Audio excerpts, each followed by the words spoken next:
একটা সমস্যা। এটা কত 30 এ? নাও ধরো।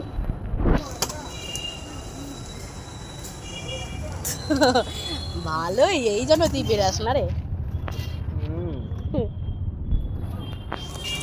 ডালাটা খুলে দে। কে? খুলে দাও, খুলে দাও। দাও খুলে দিচ্ছি, দাও দাও দাও, দেখবো বাবা, খাবো। আচ্ছা আচ্ছা, এটা ধরো ধরো, লুজ হয়ে গেছে, খুলে না খুলে না। তুমি কি খাবে? ফুচকা? না ফুচকা খাবো না। কি খাবে? আইসক্রিম খাবে? অন্য কিছু নয়, নেবে না? না, এই দেখ রুমালটা নিয়ে আসলাম না, তো ফেলছে তো। রুমাল নিয়ে আসেনি কেন তুমি? রুমালটা ব্যাগের মধ্যে ছিল। রুমাল দিয়ে মুছে দেবে। ভালো মতো খাও। চলো।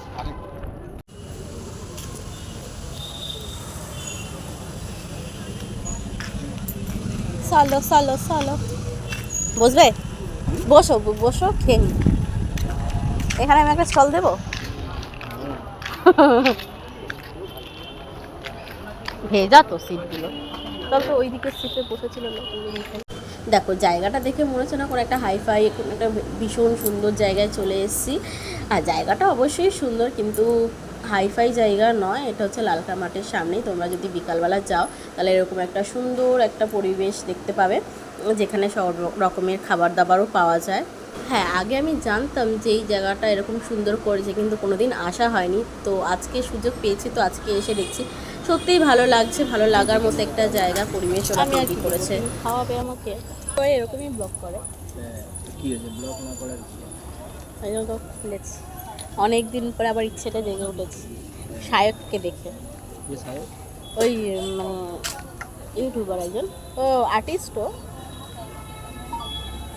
দেখাও তোমাকে ছেলেটাকে, মানে ওর ব্লগ দেখে হয় না একটা ইন্সপিরেশন টাইপের। তো মাঝখানে তো ছেড়েই দিয়েছিলাম, আবার ওকে দেখে দেখে আমার ইচ্ছে জেগেছে আর কি। শোনো, এই দেখো কি খাচ্ছ?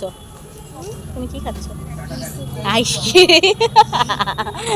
দেন ওখান থেকে বেরিয়ে আমি চলে গেছিলাম আমার পছন্দের একটা স্ন্যাক্সের দোকানে, বাগাইটি মোড়ে রয়েছে। তো আমি যখনই সুযোগ পাই ওই দোকান থেকেই খাই। আর তো আমি নিয়েছিলাম দুটো হচ্ছে চিকেন ললিপপ আর একটা হচ্ছে চিকেন কাটলেট নিয়েছিলাম। তো বড় তো খেতে পছন্দ করে না এই স্ন্যাক্স, তো আমি আর আমার ছেলেই খাই। তো খুব বাজেটের মধ্যে খুব সুন্দর খাবার, আর খাবারগুলো টেস্টিও বটে সত্যি। তোমরা যদি আশেপাশেই থাকো তো এই দোকানে যাবে, গিয়ে ঠিক মোড়টাতেই রয়েছে দুটো স্ন্যাক্সের দোকান পাশাপাশি। দেন এখানে খাওয়া দাওয়া সেরে আরও অনেক কটা জায়গায় যাওয়ার আছে। তো আজকের মতো টাটা।